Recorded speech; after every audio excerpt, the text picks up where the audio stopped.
Hoje nós vamos continuar falando de um assunto, talvez o assunto mais difícil de Física 1, que é o conceito de momento angular. É mais difícil porque esse conceito tem situações completamente não intuitivas. Nós vamos ver exemplos delas na aula de hoje. A aula de hoje tem algumas demonstrações onde isso vai ficar bem patente. Antes, no entanto, de começar a aula propriamente dita, eu queria fazer uma brevíssima revisão de coisas que a gente tem visto nas últimas aulas, que vão ser de utilidade daqui a pouco. Aqui está o teorema fundamental da dinâmica de rotação, o torque resultante em relação a um ponto igual em relação a esse ponto vezes a aceleração angular. Alguns momentos de inércia que nós mostramos naquela tabela, vocês devem estar lembrados. O teorema dos eixos paralelos, que relaciona o momento de inércia do centro de massa com num ponto distante R dele. Aqui a definição de momento angular de um sistema de partículas. E aqui o teorema da conservação do momento angular. A derivada do momento angular em relação ao tempo é o torque em relação a esse ponto. Se o torque externo for nulo, o momento angular é uma constante. Aqui está a conservação do momento angular. E uma outra coisa importante que nós vimos que vai ser recorrente na aula de hoje é a relação entre o momento angular e a velocidade angular quando a rotação se dá em torno de um eixo fixo. A maioria dos exemplos que nós vamos mostrar hoje será assim, tá bom? Então, nós vamos usar essas relações, é bom que vocês façam mentalmente uma revisão disso e assimilem isso. Bom, então, isso aqui é, na tela, parte do que está lá. Esse é o resultado importante, né? Como a derivada do momento angular é o torque externo, se não houver torque externo, ele é uma constante, tá bom? Então, a aula começa basicamente aqui. É um homem, um rapaz, né? Em cima de um banquinho, segurando dois halteres, né? Segurando dois halteres. Como sobre o rapaz só atuam forças que não podem produzir torque em relação a esse eixo, o peso dele está no eixo, o peso dessas duas massas aqui são paralelas ao eixo de rotação, não pode oferecer torque aí. Então, como o torque das forças externas é nulo, o momento angular do sistema se conserva, e como o eixo de rotação é fixo, eu posso escrever que L é I ômega. Então, a quantidade de movimento inicial, que é momento de inércia inicial, velocidade inicial, é igual momento de inércia final vezes velocidade angular final. Se, ao contrair os braços, ele diminui o momento de inércia do sistema, porque a distribuição de massa mudou, a hora que você aproxima os braços, o momento de inércia diminui. Se o momento de inércia diminui, a sua velocidade angular tem que aumentar. Tá certo? Então, dessa expressão, você tira que ômega F é I sobre F ômega I. Se o momento de inércia diminui, a velocidade angular tem que aumentar. Eu queria um voluntário para me ajudar aqui. Essa cadeira é giratória. Então vai. Fique olhando, o momento angular inicial é este. Ele vai encolher os braços. Viram como a velocidade angular dele aumentou? Aumentou consideravelmente. A hora que ele reabre os braços, a velocidade angular volta a diminuir. Quando o eixo é fixo, né? Quando o eixo é fixo, cumpre essa relação entre os momentos angulares. Isso vai acontecer em outras situações. Por exemplo, no caso de patinação artística ou de uma bailarina. Todo mundo já deve ter assistido um espetáculo assim. No final de uma apresentação, né? Uma bailarina está girando com braços e pernas abertas. Então, no fim da apresentação, ela fecha braços e pernas. O que acontece com a velocidade angular dela? Aumenta. Então, vamos ver se a gente vê um exemplo assim. Olha lá. Presta bem atenção. Ela está girando com uma determinada velocidade angular. Olha aí, tá vendo?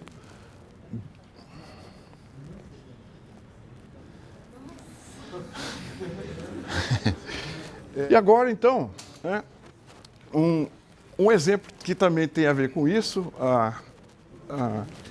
é parecido ao que a gente viu com os halteres, mas a situação é um menino, sei lá, uma pessoa, em cima de um banco giratório tal como esse, que segura nas mãos uma roda de bicicleta girando no sentido anti-horário visto de cima, que, portanto, tem um momento angular LI para cima, LI inicial.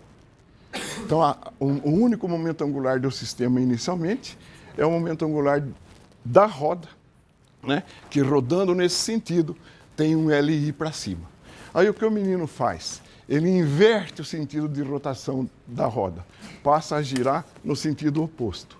Com isso, o momento angular dele, que era LI para cima, passa a ser LI para baixo. Mas o momento angular tem que se conservar. O momento angular de todo o sistema tem que continuar igual ao inicial. Ora, se ele produzir um momento angular para baixo agora, tem que aparecer um momento angular para cima no conjunto menino-banco, de tal maneira que a soma desse com esse seja igual a esse. A soma de LI para baixo com L para cima seja igual a LI. Então a conta, né? A conta é imediata, né?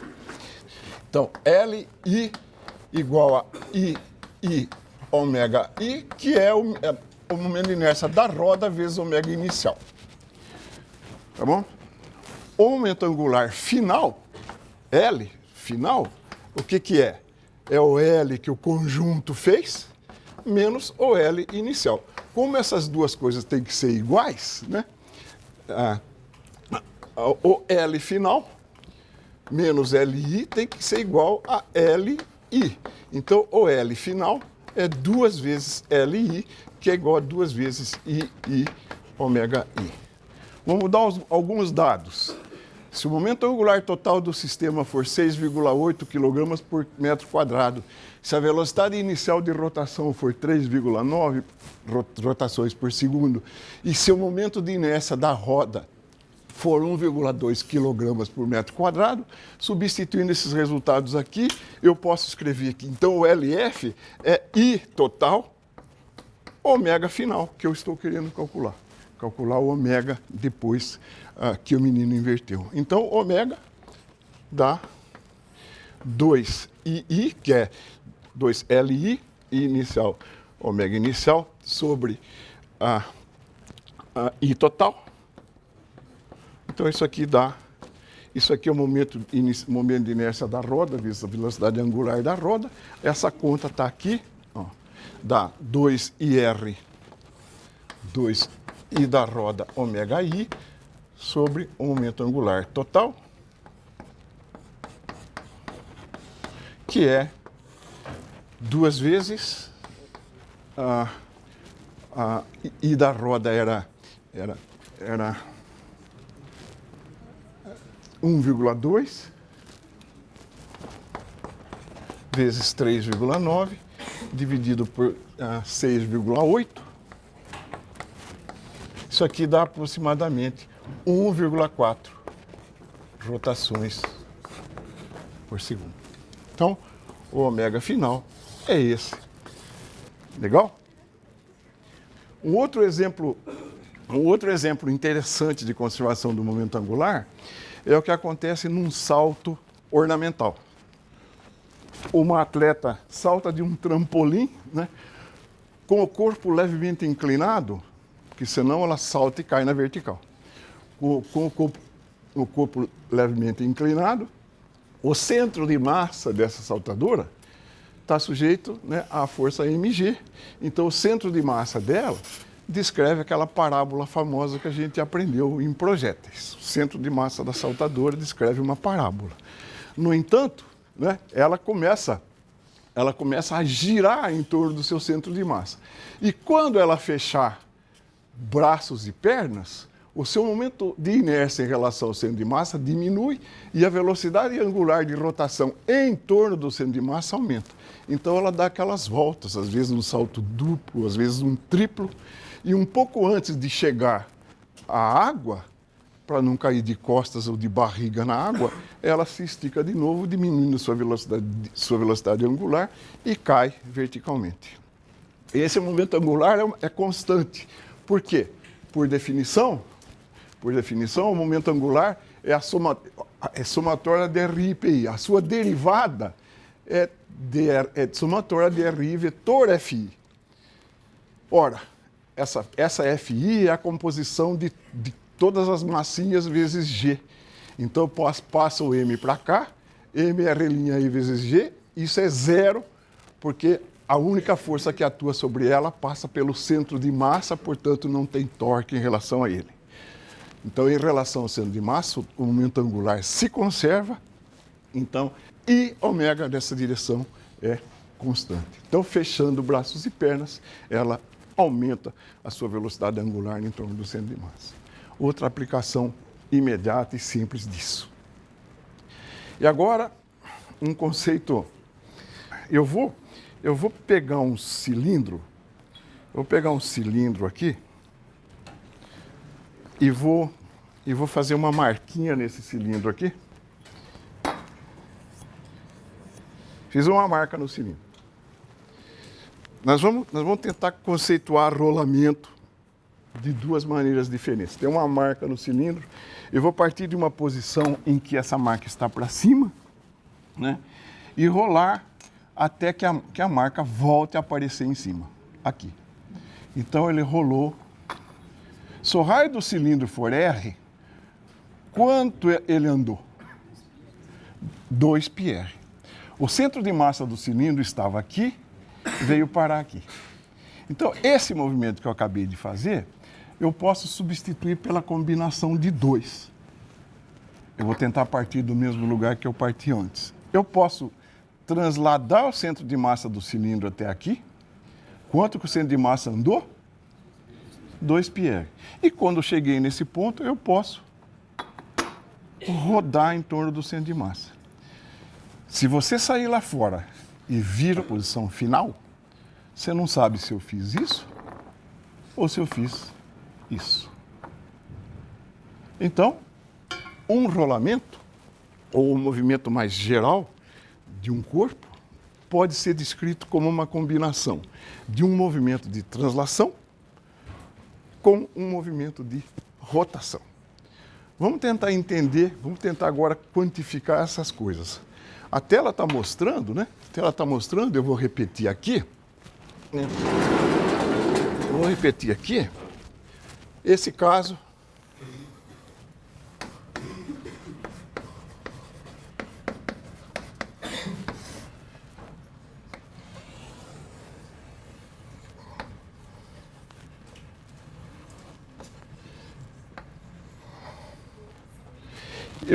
Eu tenho, então, um cilindro que vai rolar, né? Esse cilindro vai rolar. Eu pinto um pedaço desse cilindro com piche aqui. Passo piche nesse cilindro aqui. Certo? E faço ele rolar para lá. Quando ele rola, ele suja, se isso aqui for um ângulo central θ, aqui tem um comprimento de arco S relacionado com θ através dessa relação. O arco é o comprimento do arco é o raio vezes o ângulo central. Então, ele suja de piche essa distância aqui, ó. Mais ou menos essa distância aqui. Então, o seu centro de massa que estava ali veio parar.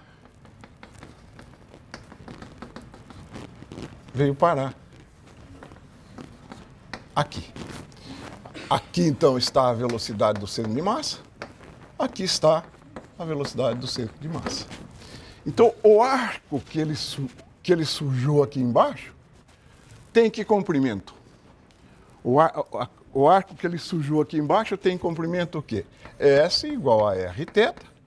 A velocidade do centro de massa é quanto esse S variou. Então, a velocidade do centro de massa é ds dt, que eu posso escrever como R dθ dt, mas dθ dt é a velocidade angular do cilindro em torno do centro de massa. É ômega vezes R. Então, essa simples relação, né, é muito útil na solução de problemas de rolamento aí. Ora, se essa é a relação entre velocidade e linear e angular, se você derivar isso, você tem a relação entre as acelerações lineares e angulares. Então, a velocidade do centro de massa é r vezes ômega. Aqui, uma ilustração apenas para dizer aquilo, que o movimento pode ser composto como uma rotação e translação. Enquanto esse ciclista se move em translação para cá, a roda de bicicleta executa um movimento complicado. Mas sempre eu posso decompor isso numa translação pura e numa rotação pura. Vamos ver? Vamos ver? Aqui está a decomposição que eu vou fazer aqui. Então, aquele movimento de rolamento, se eu pegar uma situação assim e compuser com uma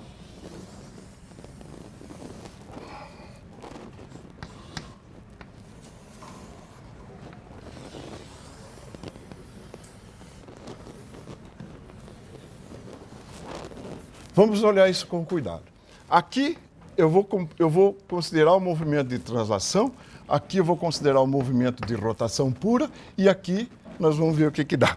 Se esse cilindro se o movimento desse cilindro pode ser pensado como uma composição de translação e rotação, na translação todos os pontos se movem com a velocidade igual à do centro de massa.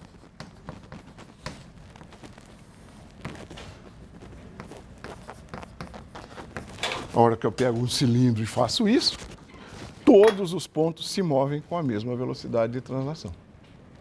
Agora, se eu fizer uma rotação pura em torno do centro de massa, né? Se eu fizer uma rotação pura em torno do centro de massa nesse sentido aqui em cima, a velocidade é VCM. Que eu já aprendi que é ômega vezes R. Eu já aprendi que é ômega vezes R. Lá é VCM, se é uma rotação pura, o centro não se move. E aqui embaixo, para que sentido é a velocidade? Para a esquerda. Você está vendo uma rotação em torno do centro de massa? VCM, 0, menos VCM. A hora que eu compuser esses dois movimentos, o que eu ganho? Aqui embaixo, velocidade igual a 0. Vou chamar esse ponto de ponto P. Aqui no centro, a velocidade VCM. E aqui em cima, a velocidade 2 VCM. Olhe estritamente para a figura da direita. Imagine um centro, imagine um eixo de rotação aqui. Esse ponto, por estar em cima do eixo, não se move. Esse ponto, por estar a uma distância r, tem uma velocidade angular ômega-r. Esse ponto, por estar a uma distância 2r, tem que velocidade angular? 2 ômega-r. O que isso parece? Isso parece apenas uma rotação pura. Então, isso aqui é uma rotação pura em torno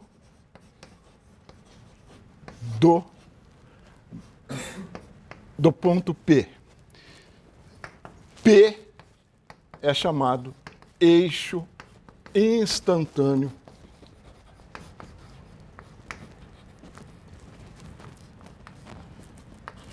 de rotação.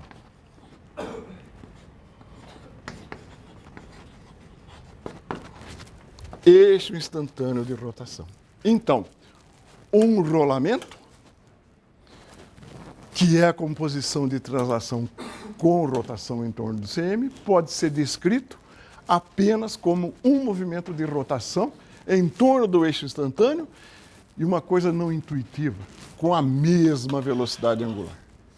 A mesma velocidade angular que ele tem aqui, ele tem aqui. Então, a gente aprende isso. esse movimento combinado pode ser representado apenas por um movimento de rotação pura. E essa figura mostra, né? Ora, se o movimento é uma rotação pura em torno de P, qualquer ponto do objeto que está rolando tem uma velocidade tangencial, né, em relação ao raio que o liga a P. Então aqui está a velocidade desse, aqui está a velocidade do ponto Q, em particular aqui está a velocidade do VCM e lá 2 VCM. Então os pontos superiores se movem a velocidades maiores que os pontos mais de baixo. E uma comprovação experimental disso, que se você fotografar uma roda rolando, os pontos de cima da roda saem mais apagados, com menos nitidez que o de baixo, porque eles estão a uma velocidade maior que os de baixo, então. Legal? Legal? Então, agora um conceito também importante e útil na solução de alguns problemas, que é o conceito de energia cinética de rolamento. K de rolamento. E agora a coisa o formalismo é muito simples, né? Se eu posso descrever o movimento como um movimento de uma rotação pura, a energia cinética vai ser a energia cinética de rotação pura, né, em torno do eixo instantâneo. Então, a minha energia cinética é meio de IP, em torno do ponto P, ômega quadrado. Agora, pelo teorema dos eixos paralelos que nós pusemos lá, ó, no começo da aula, pelo teorema dos eixos paralelos, o momento de inércia em relação ao ponto P é o momento de inércia em relação ao centro de massa, mais a distância entre massa vezes a distância entre o ponto P e o centro de massa. Essa distância é R. Então, isso aqui, o que dá isso? Meio de ICM ômega 2 mais meio de MR2 ômega 2. Mas que quantidade é essa aqui? Que quantidade é essa aqui? O que é ômega vezes R? É V. Então isso aqui dá meio de ICM ômega quadrado mais meio de M R vezes ômega é V quadrado. Esse é o resultado que eu obtive. Vamos interpretá-lo? Vamos interpretá-lo? O que é esse termo aqui? Energia cinética de rotação em torno de quem? O centro de massa. Então, isso aqui o que é? É K em relação ao centro de massas, somado com... E o que é isso aqui? Uma partícula que tem massa total e se move com velocidade VCM. Isso aqui é energia de quem? Do centro de massa. Energia translacional do centro de massa. K de translação do centro de massa. Então, a energia total de rotação é simplesmente K em relação ao CM, mais a energia cinética de translação do CM. Isso vai ser útil para nós daqui a pouco na solução de alguns problemas, tá bom? Então, fazer uma aplicação disso, estudar um caso interessante também, de fácil realização, que é estudar o movimento de um ioiô. Um ioiô, esse brinquedinho mostrado aqui, né? Ele consta de um cilindro que tem um raio externo determinado, mas o raio efetivo para você enrolar o barbante nele é esse raio menor, onde aparece esse cilindro pontilhado. R é o raio onde você vai enrolar o barbante no ioiô.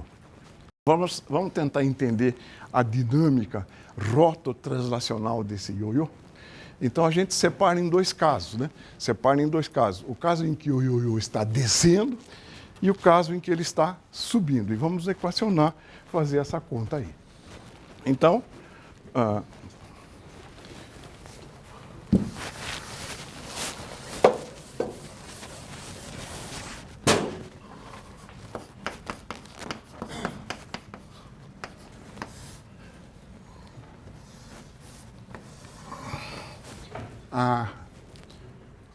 eu tenho aqui o ioiô, né? O raio efetivo de rotação é esse aqui. Esse raio R aqui.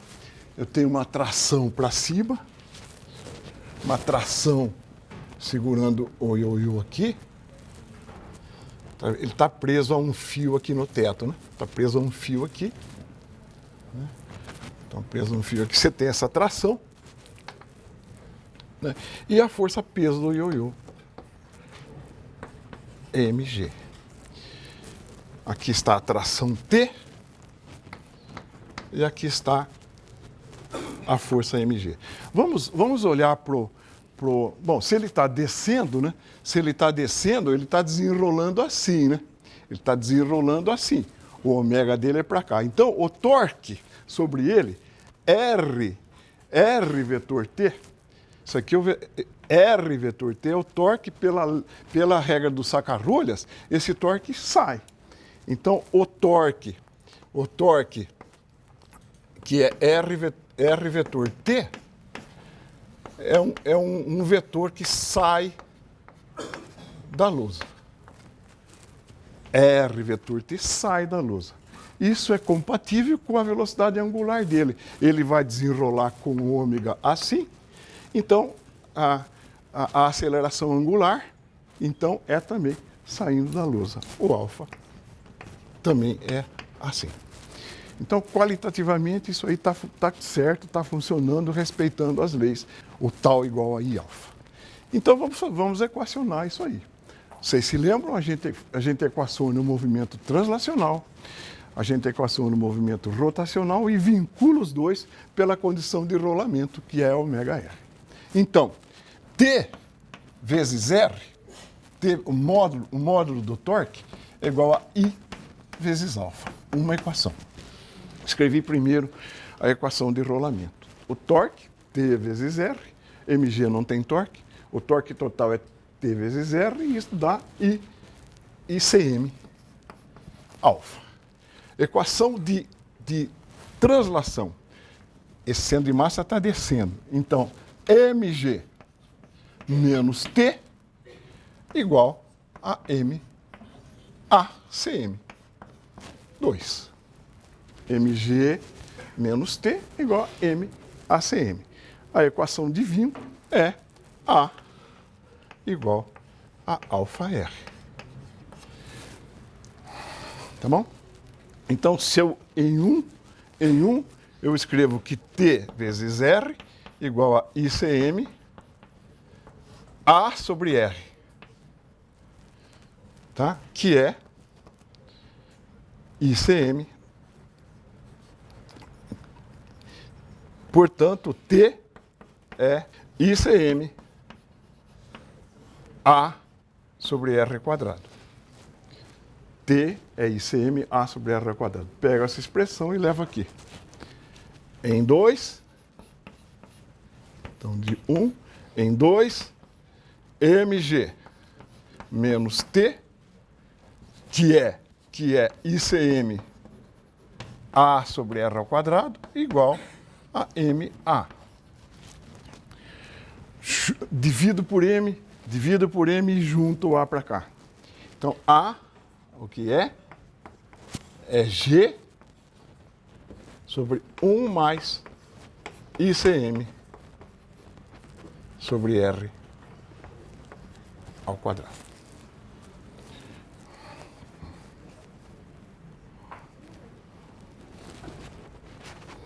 Essa é a aceleração de translação do centro de massa do ioiô. Qual é como é que eu faço para calcular a tração na corda? Vou na equação 1. Né? Vou na equação 1.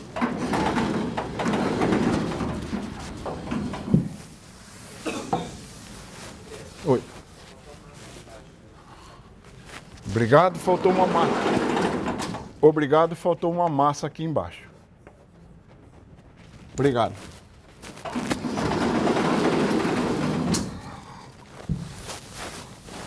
Então, o que é T? T é igual a ICM, A sobre R ao quadrado, que é igual a ICM. O que é A? A é G sobre 1 mais ICM sobre MR ao quadrado. Eu posso escrever isso como sendo ICM, G, aqui embaixo, só que falta o R quadrado aqui. Aqui embaixo, MR quadrado, MR ao quadrado mais ICM. Esse R ao quadrado vai com esse ao quadrado, aqui fica G, e eu divido o numerador e o denominador por ICM. Então fica 1 mais MR ao quadrado por ICM. T é MG, né?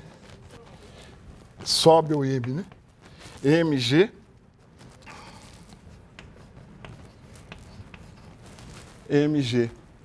sobre 1 mais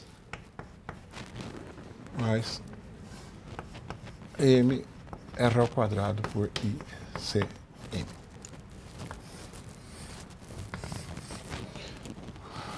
Eu quero que vocês prestem atenção. Preste atenção nesse termo que aparece no denominador dessa aceleração. Preste atenção no termo 1 mais ICM sobre MR ao quadrado. Esse termo aqui é um termo recorrente. Ele vai aparecer algumas vezes ainda no meio da aula de hoje. Esse termo é um termo importantíssimo para a gente entender dinâmica de rolamento. Bom, se o ioiô estiver subindo, eu acho que não vou fazer mais muitas contas. Por quê? A hora que ele estiver subindo, ioiô subindo, então.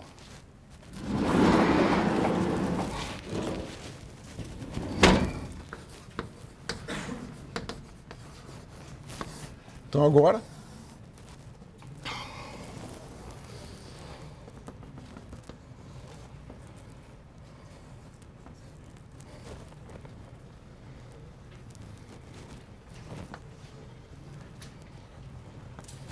eu tenho aqui a minha tração.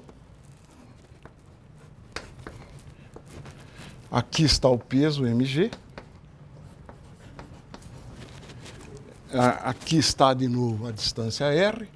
Nota o seguinte, ó. Se ele está subindo agora, né? Se ele está subindo agora, ele está enrolando, né? Está enrolando. Então, a velocidade angular dele agora muda de direção. A velocidade angular dele muda de direção e muda também o torque. Olha, R vetor T dá entrando na lousa. O tal agora é entrando na lousa.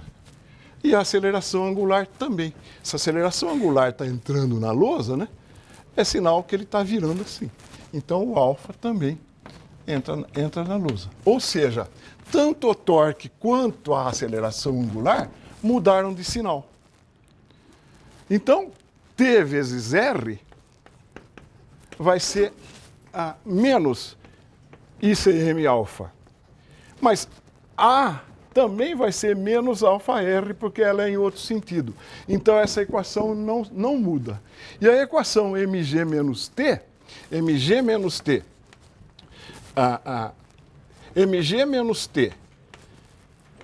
igual a MA antiga, passa a ser agora o quê? T menos mg igual a menos MA, porque a aceleração mudou. Essas duas equações são a mesma com sinal trocado. Então não muda nada se o ioiô está subindo e, claro, então, os resultados para aceleração e para tensão são os mesmos. Ou seja, a aceleração continua sendo G sobre 1 mais ICM sobre MR ao quadrado, e a tração continua sendo aquilo lá, mg sobre 1 mais mr ao quadrado sobre I CM.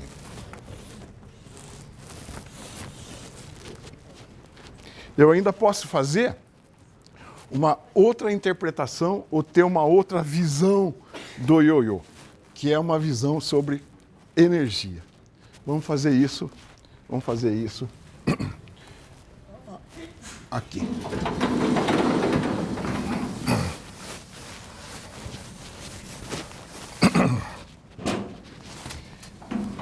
Então, considerações sobre energia. A situação é essa, então. O ioiô está aqui.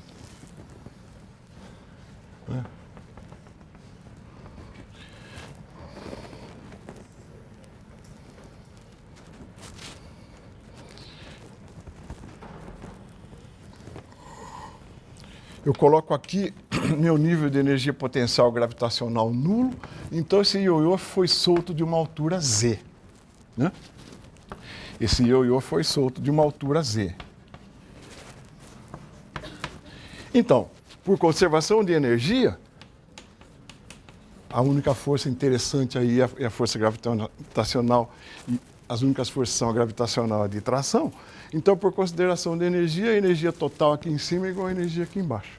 Então, aqui não tem energia potencial, tem energia cinética. Aqui não tem energia cinética. Ou seja, toda a energia potencial inicial, mgz, se converteu em energia cinética de translação e rotação.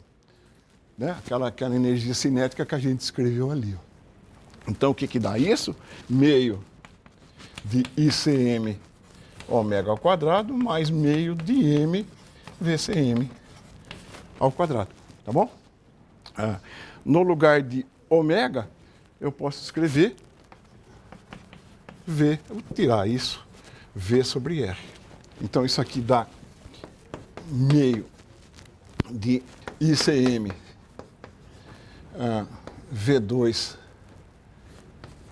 sobre R2 mais meio de mv quadrado. Põe o v quadrado em evidência, meio de ICM sobre R ao quadrado mais m v quadrado. Portanto, eu vou escrever do lado aqui, v quadrado é igual àquilo ali, né? V quadrado passa, posso dividir, já divido por m essa expressão aqui, então eu corto o m daqui com esse m e ponho um m aqui. Então, v quadrado igual a 2gz sobre isso aí, né? M mais, não, dividir por m, 1 mais ICM sobre m r ao quadrado. Vocês lembram do termo recorrente por qual eu chamei a atenção? Então para terminar, V é igual a raiz quadrada.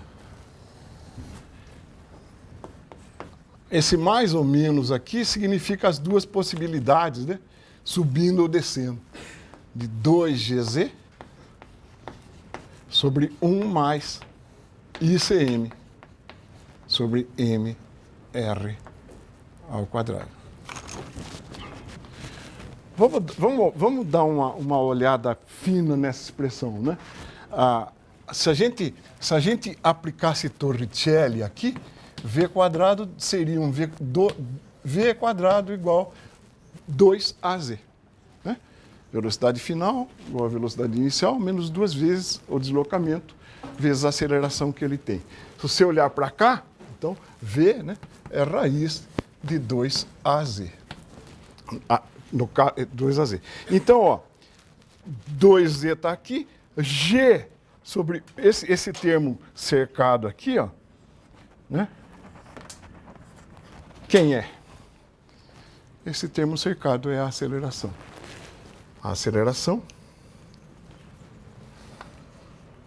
é igual a G sobre 1 mais ICM sobre MR2. Então é muito semelhante a tratar isso como se fosse a equação de Torricelli, um caso com aceleração constante. Vamos encerrar aqui a primeira parte.